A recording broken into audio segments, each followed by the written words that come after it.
Price God. இந்த காலை வேளையில் உங்களை சந்திக்கிறது மிகுந்த சந்தோஷம். நாம் தினந்தோறும் தேவனுடைய வார்த்தையை தியானித்து தேவன் நம்மளை பலப்படுத்தி கொண்டிருக்கிறார் நான் விசுவாசிக்கிறேன்.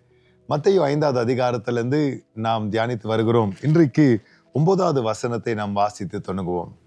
சமாதானம் பண்ணுகிறவர்கள் பாக்கியவான்கள், அவர்கள் தேவனுடைய புத்திரர் எனப்படுவார்கள். சமாதானம் பண்ணுகிறவர்கள் பாக்கியவான்கள், அவர்கள் தேவனுடைய புத்திரர்கள் என்று எண்ணப்படுவார்கள். இந்த பியாட்டிடியூட், இந்த வசனத்தை நாம் பார்க்கும்போது, இந்த குணாதிசயத்தை நம்ம பார்க்கும்போது இது 2 காரியங்களை குறிக்கிறது. ஒன்று தேவனுடைய குணாதிசயத்தை குறிக்கிறது, 2வது நம்ம அழைப்பை குறிக்கிறது. This represents 2 things. First, it is the nature of God. Second, it is our calling. Praise the Lord. சமாதானம் பண்ணுகிறது தேவனுடைய குணாதிசயம். பாவம் சேர்ந்து நாம் தேவனுக்கு விரோதிகளாக மாறி இருக்கும் போது தேவன் என்ன பண்ணாருங்க, நாம் தூரமா இருக்கக்கூடாது என்று தேவனுடைய சமாதானம் கிறிஸ்து இயேசு நமக்காக பலியாகி அவர் என்ன பண்ணாருங்க, தேவ சமாதானத்தை நம்மளுக்கு கொண்டு வந்தார். Praise the Lord. தேவனுடைய குணாதிசயத்துல என்ன பார்க்கிறோம்? சமாதானம் உண்டாக்குறது. தேவன் என்ன பண்றாருங்க, கோபமும் விரோதங்களும் சண்டைகளும் பிரிவினைகளும் இருக்கக்கூடாது என்று தான் தேவன் என்ன பண்றாரு, தியாகம் பண்ணி சமாதானத்தை கொண்டு வருகிறவரா இருக்கிறார். அப்போ சமாதானத்தை நம்ம பார்க்கும்போது நம்ம என்ன பார்க்கிறோம்? தேவனுடைய குணாதிசயத்தை பார்க்கிறோம். இந்த சமாதானத்தை கொடுத்த தேவன் நம்ம கிட்ட என்ன விரும்புறாருங்க, நாமளும் பிறரோட சமாதானத்துல வாழ வேண்டும், நாம் சமாதானத்தை இந்த பூலோகத்திலே கொண்டு வர வேண்டும், கிறிஸ்து இயேசுவை போல நாமளும் செயல்பட வேண்டும் என்று. சமாதானத்துக்கு காரணர் முதலாவது யாரா இருக்கிறாரு? யோவான் 14வது அதிகாரம் 27வது வசனத்தில் இப்படி வாசிக்கிறோம். சமாதானத்தை உங்களுக்கு வைத்து போகிறேன், என்னுடைய சமாதானத்தையே உங்களுக்கு கொடுக்கிறேன். உலகம் கொடுக்கிற பிரகாரம் நான் உங்களுக்கு கொடுக்கிறதில்லை. உங்கள் இருதயம் கலங்காமலும் பயப்படாமலும் இருப்பதாக. ஹல்லேலூயா. ஆண்டவர் நம்மளுக்கு பார்த்து சொல்லுகிறாரு, சமாதானத்தை உங்களுக்கு வைத்து போகிறேன். ஹல்லேலூயா. அப்போ நமக்கு முதலாவது நம்ம என்ன புரிஞ்சு கொள்ளணும், சமாதானம் தேவன் நம்மளுக்கு கொடுக்கிறவரா இருக்கிறார். சமாதானம் யாருது? அவருடையது. He is the source of peace. எனக்கு சமாதானம் பண்ண முடியாதுன்னு நம்ம நிறைய நேரம் நினைச்சுக்கலாம். நம்ம கவலைப்பட தேவையில்லைங்க, அவர்கிட்ட நம்ம வாங்கி கொள்ளலாம். அவர் சமாதானத்தை நம்மளுக்கு வச்சுட்டு போயிருக்கிறார். அவர் நம்மளுக்கு சமாதானத்தை கொடுக்கிறவரா இருக்கிறார். வாசிங்க என்னோட பிலிப்பியர் 4வது அதிகாரம் 7வது வசனம். அப்பொழுது எல்லா புத்திக்கும் மேலான தேவ சமாதானம் உங்கள் இருதயங்களையும் உங்கள் சிந்தனைகளையும் கிறிஸ்து இயேசுவுக்குள்ளாக காத்துக்கொள்ளும். பாருங்க, சமாதானம் ஆண்டவர் சொல்றாரு இந்த இடத்துல, இது தேவனுடைய சமாதானம். This is the peace of God. It belongs to God. அந்த சமாதானம் நமக்குள்ள செயல்பட்டா எல்லா புத்திக்கு மேலாக தேவ சமாதானம் உங்கள் இருதயங்களையும் உங்கள் சிந்தனைகளையும் கிறிஸ்து இயேசுவுக்குள்ளாக காத்துக்கொள்ளும். ஹல்லேலூயா. அந்த சமாதானம், தேவ சமாதானம் இருந்தாவே ஒரு பாதுகாப்புங்க உங்க உள்ளத்துக்கும் உங்க சிந்தனைகளுக்கும். Praise the Lord. நம்ம என்ன புரிந்து கொள்ள வேண்டும்? முதலாவது, சமாதானம் கிறிஸ்து இயேசு வைத்துட்டு போயிருக்கிறார். சமாதானம் தேவனுடையதாக இருக்குது. ரோமர் 5:1 நம்ம பார்க்கிறோம், இந்த சமாதானத்தினால நம்ம நீதிகரிக்கப்பட்டிருக்கிறோம். ஹல்லேலூயா. இது தேவனுடைய சமாதானம். அந்த சமாதானம் என்ன பண்ணுதுங்க, அவர் நம்மளுக்கு வச்சுட்டு போயிருக்கிற சமாதானம் இருக்கு, நம்மளோட இருக்கிறதுனால நம்ம பயப்பட தேவையில்லை. அந்த சமாதானம் நம்மளோட இருக்கிறதுனால எல்லா புத்திக்கு மேலான தேவ சமாதானம் என்ன பண்ணுது, நம்ம இருதயங்களையும் நம்ம சிந்தனைகளையும் பாதுகாக்கிறது. தேவ சமாதானம் நம்மளை நீதிகரிக்கிறதாக இருக்கிறது. இந்த சமாதானத்தை பெற்று நாம் என்ன பண்ண வேண்டும் என்று நம்ம பார்க்கிறோம். பாருங்க, வாசிங்க என்னோட யாக்கோபு 3வது அதிகாரம் 17வது 18வது வசனம். பரத்திலிருந்து வருகிற ஞானமோ முதலாவது சுத்தமுள்ளதாயும் பின்பு சமாதானமும் சாந்தமும் இணக்கமும் உள்ளதாகவும் இரக்கத்தாலும் நற்கனிகளாலும் நிறைந்ததாயும் பட்சபாதம் இல்லாததாயும் மாயமற்றதுமாயிருக்கிறது. நீதியாகிய கனியானது சமாதானத்தை நடப்பிக்கிறவர்களாலே சமாதானத்திலே விதைக்கப்படுகிறது. ஹல்லேலூயா. பாருங்க, நீங்க சமாதானத்தை கிறிஸ்து கிட்ட இருந்து பெற்றிருந்தா, தேவ சமாதானம் உங்க உள்ளத்தையும் உங்க சிந்தனைகளையும் பாதுகாத்து கொண்டு இருந்தா, நீங்க சமாதானத்தினால நீதிகரிக்கப்பட்டவர்களாக இருந்தா என்ன நடக்கும் தெரியுங்களா? உங்க வாழ்க்கையில பரத்திலிருந்து வருகிற தேவ ஞானம், சமாதானத்தை கொண்டு வருகிற இந்த ஞானம் முதலாவது பரிசுத்தமானது. It is pure, it is peaceful. இந்த சமாதானம் என்ன பண்ணுதுங்க, தேவன் ஞானம் சமாதானத்தை கொண்டு வரும். கோபத்துல பேசிட மாட்டீங்க, சண்டைக்கு இடம் கொடுத்துட மாட்டீங்க, மாம்சத்துக்கு இடம் கொடுத்துட மாட்டீங்க. எல்லா சூழ்நிலைமையிலையும் கொஞ்சம் நிதானித்து சமாதானத்தை என்ன பண்ணுவீங்க? நாடுவர்களாக நீங்க மாறிடுவீங்க. சமாதானத்தை கொண்டு வருவர்களாக நீங்க மாறிடுவீங்க. இந்த சமாதானம் என்ன பண்ணுங்க? நீதியின் வித்தை கொண்டு வரும். இட் வில் பேர் த சீட்ஸ் ஆஃப் ரைச்சியஸ்னஸ். அப்போ நீங்க சமாதானத்தினால நிரப்பப்பட்டவங்க, நீதியை தான் விதைக்கிறவர்களாக கர்த்தர் உங்களை உபயோகப்படுத்துவார். ஹல்லேலூயா. ஆண்டவர் நம்ம கிட்ட கேட்கிற விஷயம் அதுதாங்க. நாம் சமாதானத்துல இருக்கும்போது நாம் சமாதானத்தை நடப்பிக்கிறவர்களாக இருப்போம்.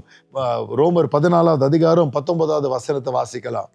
ஆனபடியால் சமாதானத்துக்கு அடுத்தவைகளையும் அந்யோன்ய பக்தி விருத்தி உண்டாக்கத்தக்கவைகளையும் நாடக்கடவோம். ஹல்லேலூயா.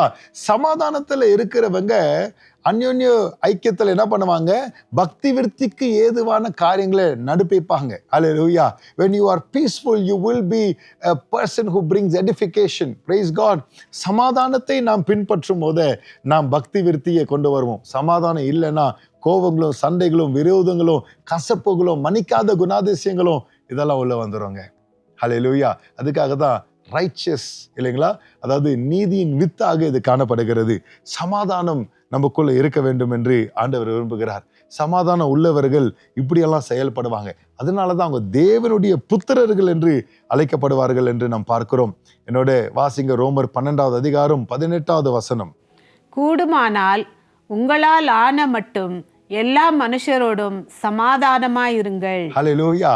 சமாதானத்தை பெற்றவங்க கூடுமானால் என்ன பண்ணோமா?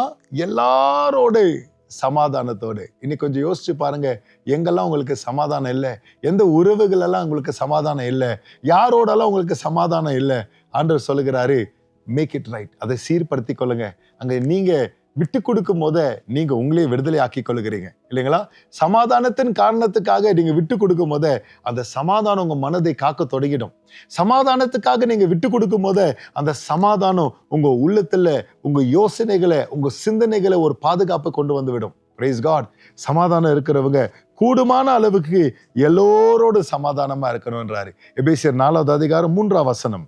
சமாதான கட்டினால் ஆவியின் ஒருமையை காத்து கொள்வதற்கு ஜாக்கிரதையாயிருங்கள். நம்ம ஜாக்கிரதையா இருக்க வேண்டும். சமாதான கட்டினால் ஆவியின் ஒருமையை காத்துக்கொள்ள. எப்பங்க எழுப்புதல் வந்துச்சு? எப்போ பரிசுத்த ஆவியானவர் பெந்தெகோஸ்து நாள் இறங்கினாரு, மக்கள் மேல இறங்கி வந்தாருங்க. அங்க ஒரு மனம் காணப்படும் போது இறங்கி வந்தார். ஒரு மனம் இருக்கிற இடத்துல சமாதானம் இருக்கும். ரெண்டு முகம் இருக்கிற இடத்துல மனங்கள் வேற வேற மனங்கள் வரும்போது டிஸ்யூனிட்டி இருக்கிற இடத்துல நிச்சயமா சமாதானம் இருக்காது. ஆனா சமாதானம் என்ன பண்ணுங்க? ஒரு மனத்தை கொண்டு வரும். அந்த ஒரு மனம் இருக்கிற இடத்துல ஆவியின் ஒருமையை காத்து கொள்வதற்கு ஜாக்கிரதையாயிருங்கள். ஆவியின் ஒருமை இருக்கிற இடத்துல பரிசுத்த ஆவியானவர் வல்லமையாக அசைவாடுவார். ஹல்லேலூயா. ஆனா அதுக்கு நாம் ஜாக்கிரதையா இருக்க வேண்டும். வேற சிந்தனைகளுக்கு நாம் இடம் கொடுக்க கூடாது. நீதிமொழிகள் 12வது அதிகாரம் 20வது வசனத்தில் இப்படி வாசிக்கிறோம். தீங்கை பிணைக்கிறவர்களின் இருதயத்தில் இருக்கிறது கபடம், சமாதானம் பண்ணுகிற ஆலோசனைக்காரருக்கு உள்ளது சந்தோஷம். ஹல்லேலூயா.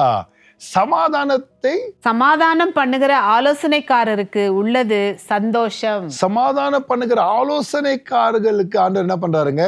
ஜாய் இல்லைங்களா? ஆங்கிலத்தில் எப்படி இருக்கிறது? But those who promote peace will have joy. ஹல்லேலூயா. அப்போ சமாதானத்தை நீங்க ப்ரமோட் பண்ணணும் இல்லைங்களா? முதலாவது பார்த்தோம், கர்த்தரிடத்திலிருந்து நாம் சமாதானத்தை பெற்றுக்கொள்கிறோம். அவர் தான் சமாதானத்துக்கு காரணரா இருக்கிறாரு, முகாந்திரமா இருக்கிறாரு. அவர்கிட்ட இருந்து நம்ம சமாதானத்தை பெற்றுக்கொள்கிறோம். ரெண்டாவதாக பார்த்தோம், சமாதானம் பெற்றுக்கொண்டவர்கள் எப்படி இருக்க வேண்டும் என்று ஆண்டவர் நம்மளை உற்சாகப்படுத்துறதை தேவ வசனத்திலிருந்து பார்த்தோம். சமாதானத்தினால நம்ம என்ன பண்ணுகிறோம்? ஞான வார்த்தைகளை பேசி நாம் நீதியின் வித்தை விதைக்கிறவர்களாக இருக்கிறோம். எல்லாரோடும் நாம் சமாதானமா இருக்க முயற்சி எடுக்கிறவர்களாக இருக்கிறோம். ரோமர் 12:18 நம்ம வாசித்தோம். எல்லாரோடும் இல்லைங்களா? யாருக்கிட்டையும் நம்ம கசப்பை வைத்துக் கொள்ளக்கூடாது. எபேசியர் 4:3 பார்த்தோம், ஆவியின் ஒருமனத்தை காத்துக்கொள்ள இல்லைங்களா? நம்ம என்ன பண்ணுகிறோம்? ஜாக்கிரதையா சமாதானத்துல செயல்படுகிறோம். நீதிமொழிகள் 12 பார்க்கிறோம். அப்படி நீங்க செய்யும் போது கர்த்தர் உங்களுக்கு கொடுக்கிற வெகுமதி என்னவா இருக்குதுங்க? முதலாவது சந்தோஷம். Praise God. When you promote peace, you will have joy.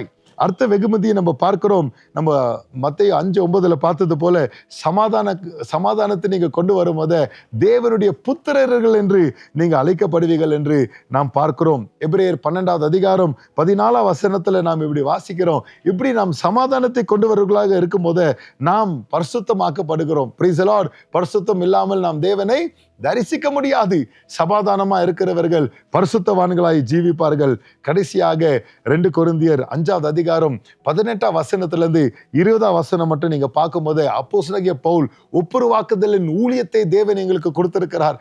சமாதானப்படுத்துகிற ஊழியத்தை தேவன் எங்களுக்கு கொடுத்திருக்கிறார். அது நிமித்தமாக நாங்கள் தேவனுடைய பிரதிநிதிகளாய் இருக்கிறோம் என்று சொல்லுகிறார். ஹல்லேலூயா. தேவனிடத்திலிருந்து சமாதானத்தை பெற்றுக்கொண்டீங்க. சமாதானத்தை பெற்றுக்கொண்டவங்க நாம் ஞானத்தினால நம்ம பேசுகிறோம். சமாதானத்தின் நீதியின் வித்துகளை நம்ம விதைக்கிறவர்களாக இருக்கிறோம். எல்லோரோடும் சமாதானத்துல, மன்னிப்புல, கசப்பை வளர்க்காம, துக்கங்களை வேறு பிரிவினைகளை கொண்டு வராமல் நாம் சமாதானத்திலே நாம் நடந்து கொள்வர்களாக இருக்கிறோம். ஆவின் ஒருமனத்தை நாம் காத்துக்கொள்ளுக ஜாக்கிரதையாக செயல்படுகிறோம். நாம் சமாதானத்துல விதைக்கும் போது நாம் எப்படி அறுப்போங்க? சந்தோஷத்தினாலும். the joy of the Lord நம்மளோட இருக்கும். அது மாத்திரம் இல்லாம தேவனுடைய புத்திரர்கள் என்று நாம் அழைக்கப்படுவோம். அது மாத்திரம் இல்லாமல் பரிசுத்தமாக தேவன் நம்மளை பரிசுத்தமாக்க நாம் சமாதானப்படுத்துறவர்கள். we shall be made holy. கடைசியாக நம்ம பார்க்கிறோம், தேவனுக்கு பிரதிநிதிகளாக யாருங்க? பிறர்களை சமாதானமாக்குறது. peace makers shall be the representatives of God. hallelujah. நாம் ஜெபிப்போம். பிதாவே, உமக்கு நாங்க நன்றி சொல்கிறோம். இந்த காலை வேளையிலப்பா, சமாதானம் ஆக்குறவர்களாக நாங்க இருக்க, the peacemakers shall be called the sons of God. இன்றைக்கு ஆண்டவரே, உம்முடைய வார்த்தையை கேட்டு அதன் பிரகாரம் தேவனுடைய சமாதானத்துல நாங்க செயல்பட உதவி செய்யுங்கப்பா. எங்க உறவுகள்ல, எங்களுடைய வேலை ஸ்தலங்கள்ல, நாங்க போய் வர இடங்கள்ல எங்க இருந்தாலும் எங்காச்சும் எங்களுக்கு கசப்புகளோ, கோபங்களோ, ஆண்டவரே வைராக்கியங்களோ, பிரிவினைகளோ இருந்தா இயேசுவின் நாமத்துல அந்த காரியங்களை இன்னைக்கு நாங்க ஒப்பு கொடுக்கிறோம்ப்பா.